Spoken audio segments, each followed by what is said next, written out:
ओम नमः शिवाय। नमस्कार दोस्तों, आपके अपने चैनल प्योरिटी ऑफ लाइफ में मैं नीलम शुक्ला आपका बहुत बहुत स्वागत करती हूँ।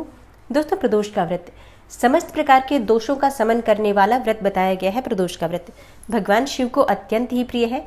इस दिन प्रदोष काल में भगवान शिव और शक्ति की आराधना करने से किसी भी प्रकार की मनोकामना पूर्ण हो जाती है, ऐसा शास्त्रों का कथन है। हर महीने की त्रयोदशी तिथि के दिन प्रदोष का व्रत धारण किया जाता है और हर महीने में 2 बार त्रयोदशी तिथि आती है, एक शुक्ल पक्ष में और एक कृष्ण पक्ष में। आज की वीडियो में मैं आपसे बात करने वाली हूँ वैशाख मास के कृष्ण पक्ष के प्रदोष व्रत के बारे में। वैशाख मास का पहला प्रदोष कब है, त्रयोदशी तिथि कब प्रारंभ हो रही है, कब समाप्त हो रही है, व्रत आपको कब धारण करना है और पूजा करने का मतलब प्रदोष काल की पूजा करने का शुभ मुहूर्त क्या है। आज के दिन किस प्रकार से भगवान भोलेनाथ की पूजा आराधना करनी चाहिए, किन मंत्रों का जप करना चाहिए और कौन सा उपाय करना चाहिए जिससे कि इस व्रत का संपूर्ण फल आपको प्राप्त हो और जिस भी मनोकामना से आप व्रत धारण कर रहे हैं या बिना व्रत के भी पूजा आराधना कर रहे हैं आपकी वो मनोकामना पूर्ण हो। इसके लिए आज विशेष क्या करना चाहिए, ये संपूर्ण जानकारी आपको आज की वीडियो में मैं शेयर करने वाली हूँ। तो वीडियो को पूरा जरूर देखिए और अगर आपको आज की वीडियो अच्छी लगे तो इसे लाइक भी जरूर कीजिए, शेयर भी जरूर कीजिए फैमिली फ्रेंड्स के साथ। और चैनल पर पहली बार आए हैं, अगर अभी तक आपने चैनल को सब्सक्राइब नहीं किया है तो आज की वीडियो अगर आपको अच्छी लगे तो चैनल को सब्सक्राइब जरूर कर लीजिए और बेल बटन को भी प्रेस कर लीजिए। तो इससे ये होगा कि इस चैनल पर जो नई वीडियो अपलोड होंगी उनकी नोटिफिकेशन आपको सही समय पर प्राप्त होगी। तो सबसे पहले बात करते हैं कि त्रयोदशी तिथि कब प्रारंभ हो रही है, कब समाप्त हो रही है और व्रत आपको कब धारण करना है। देखिए, त्रयोदशी की तिथि प्रारंभ हो जाएगी 17 अप्रैल को दोपहर में 3:46 पर और त्रयोदशी की तिथि समाप्त हो रही है 18 अप्रैल को दोपहर में 1:27 पर। तो ऐसे में प्रश्न उठता है कि व्रत हमें कब धारण करना चाहिए। देखिए, सूर्योदय कालीन तिथि के अनुसार 18 अप्रैल को त्रयोदशी तिथि रहेगी, लेकिन प्रदोष के व्रत में जब संध्या काल में त्रयोदशी की तिथि व्याप्त होती है उसी समय शिव और शक्ति की आराधना की जाती है और जिस दिन संध्या काल में त्रयोदशी तिथि व्याप्त होती है उसी दिन को प्रदोष व्रत धारण करके विधि विधान से शिव और शक्ति की पूजा आराधना की जाती है। तो ऐसे में 17 अप्रैल को संध्या कालीन त्रयोदशी तिथि आपको प्राप्त हो रही है, इसलिए प्रदोष का व्रत 17 अप्रैल को यानी कि सोमवार के दिन रखा जाएगा। तो वैशाख मास का प्रदोष व्रत सोम प्रदोष कहा जाएगा क्योंकि दिन के अनुसार ही प्रदोष व्रत के नाम होते हैं और इनका महत्व भी दिन के अनुसार ही माना गया है। ऐसे में शास्त्रों के अनुसार सोम प्रदोष को अत्यंत ही श्रेष्ठ माना गया है। सोम प्रदोष क्योंकि सोमवार का दिन भगवान शिव को अत्यंत प्रिय है, त्रयोदशी तिथि भगवान शिव को अत्यंत प्रिय है। तो ऐसे में इस दिन अगर हम भगवान शिव की आराधना करते हैं तो पूजा पाठ का, मंत्र जप का दुगना फल हमें प्राप्त होता है, इसलिए ये दिन बहुत महत्वपूर्ण है। सोम प्रदोष का व्रत धारण करने से या बिना व्रत के भी पूजा आराधना करने से मन की कोई भी कामना हो पूर्ण हो जाती है। और हाँ, अगर आप व्रत शुरू करना चाहते हैं प्रदोष का तो सोम प्रदोष के दिन से व्रत भी शुरू किया जा सकता है। और अब बात करें व्रत के नियम और पूजा विधि के बारे में, तो देखिए, सोम प्रदोष के दिन प्रातःकाल जल्दी उठ जाइए, स्नान कर लीजिए और उसके बाद साफ स्वच्छ वस्त्र धारण करके सबसे पहले भगवान सूर्यदेव को जल अर्पित कर लीजिए। फिर अपने घर के मंदिर में भगवान भोलेनाथ की पूजा आराधना करनी है तो सबसे पहले शुद्ध घी का एक दीपक प्रज्वलित कीजिए। फिर अपने हाथ में जल और पुष्प लेकर और व्रत का संकल्प ले लीजिए कि आज आप प्रदोष का व्रत धारण कर रहे हैं या बिना व्रत किए भी पूजा आराधना कर रहे हैं, तो इसके लिए भी संकल्प जरूर ले लीजिए। व्रत का संकल्प लेने के बाद अपने मन की कामना कह सकते हैं अगर आप किसी मनोकामना से ये व्रत धारण कर रहे हैं तो। और पूजा पाठ में, व्रत इत्यादि में किसी भी प्रकार की भूल चूक हो जाए इसके लिए क्षमा प्रार्थना कर लीजिए। अब आपका व्रत और पूजा प्रारंभ हो जाती है। इसके बाद आप विधि विधान से भगवान शिव की पूजा आराधना कर सकते हैं। अगर आपके पास शिवलिंग है तो आप उसका अभिषेक कर सकते हैं, शिवलिंग नहीं है तो फोटो की भी पूजा कर सकते हैं। आप चाहे तो घर के बाहर अगर कोई शिव मंदिर है तो वहां जाकर भी पूजा आराधना कर सकते हैं। भगवान भोलेनाथ की पूजा में धूप, दीप, अक्षत, पुष्प, भांग, धतूरा, बिल्वपत्र ये सभी चीजें बहुत आवश्यक मानी जाती हैं। अगर आपके पास उपलब्ध हो तो इन सभी चीजों को भगवान शिव को अर्पित करना चाहिए और विशेष रूप से जलाभिषेक भगवान शिव के लिए अत्यंत आवश्यक है।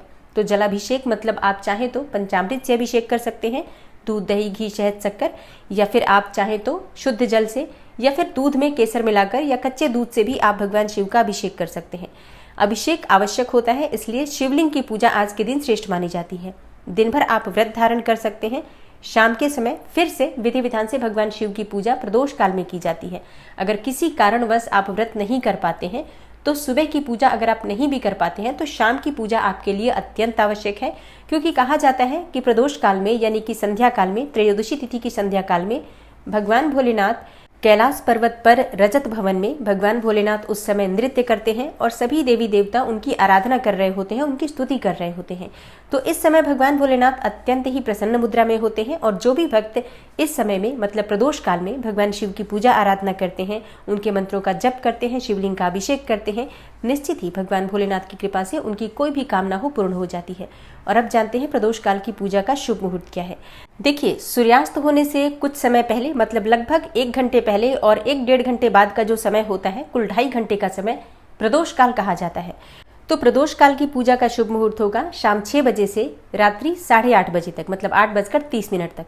इसी शुभ मुहूर्त में आप पूजा आराधना कर लीजिए। देखिए, पूजा प्रारंभ इस समय जरूर कर लीजिए। पूजा का समय आप कितना भी समय तक कर सकते हैं, रात्रि में जितना समय आपके पास हो उसके अनुसार आप पूजा कर सकते हैं। शुभ मुहूर्त में आपकी पूजा प्रारंभ हो जानी चाहिए, बस इस बात का ध्यान रखिए। तो प्रदोषकालीन पूजा का शुभ मुहूर्त आपने जाना। प्रदोष काल में भगवान शिव का अभिषेक करना चाहिए। भांग, धतूरा, बिल्वपत्र, अक्षत, पुष्प जो भी आपके पास उपलब्ध हो यथासंभव यथाशक्ति भगवान शिव की पूजा आराधना कीजिए, उनके मंत्रों का जप कीजिए। इस समय भगवान को आप चाहे तो खीर का भोग लगा सकते हैं, सोम प्रदोष है।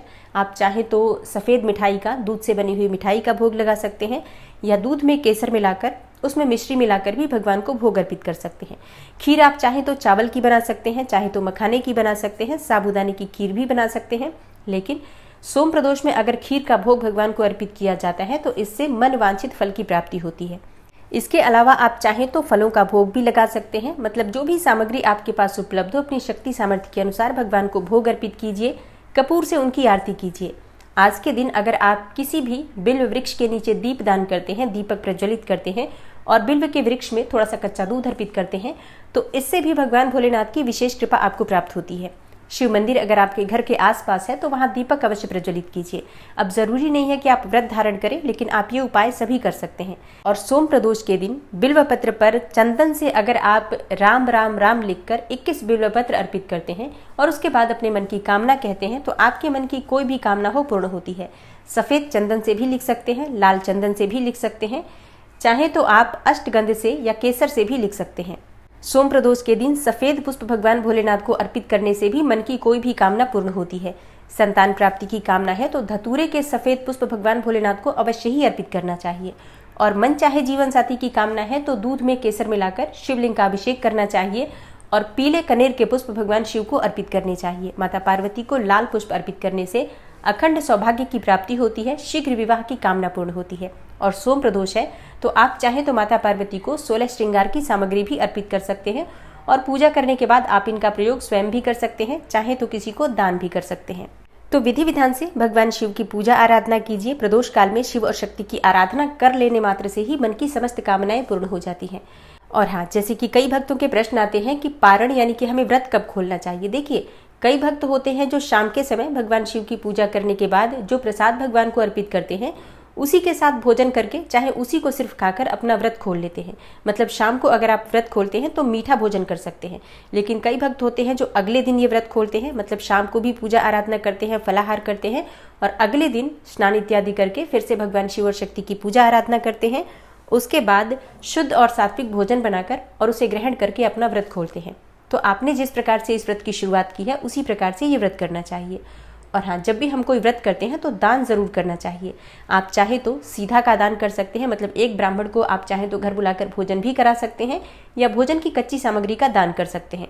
कोई भी सफ़ेद चीज का दान सोम प्रदोष के दिन करना अत्यंत श्रेष्ठ माना जाता है। आप चाहे तो चावल का दान कर सकते हैं, दूध का दान कर सकते हैं, चीनी का दान कर सकते हैं या फिर चांदी का भी दान कर सकते हैं। और हाँ, जो भी आप दान करते हैं उसके साथ दक्षिणा यानी कि पैसे जरूर होने चाहिए। तो अपनी इच्छा के अनुसार, सामर्थ्य के अनुसार किसी भी चीज़ का आप दान कर सकते हैं और इसके बाद आप अपना व्रत खोल सकते हैं, पारण कर सकते हैं। तो उम्मीद करती हूँ प्रदोष व्रत की ये वीडियो आपके लिए अवश्य उपयोगी होगी। प्रदोष व्रत की कथा की वीडियो आपको कल सुबह मिल जाएगी, तो चैनल से जुड़े जरूर रहिए।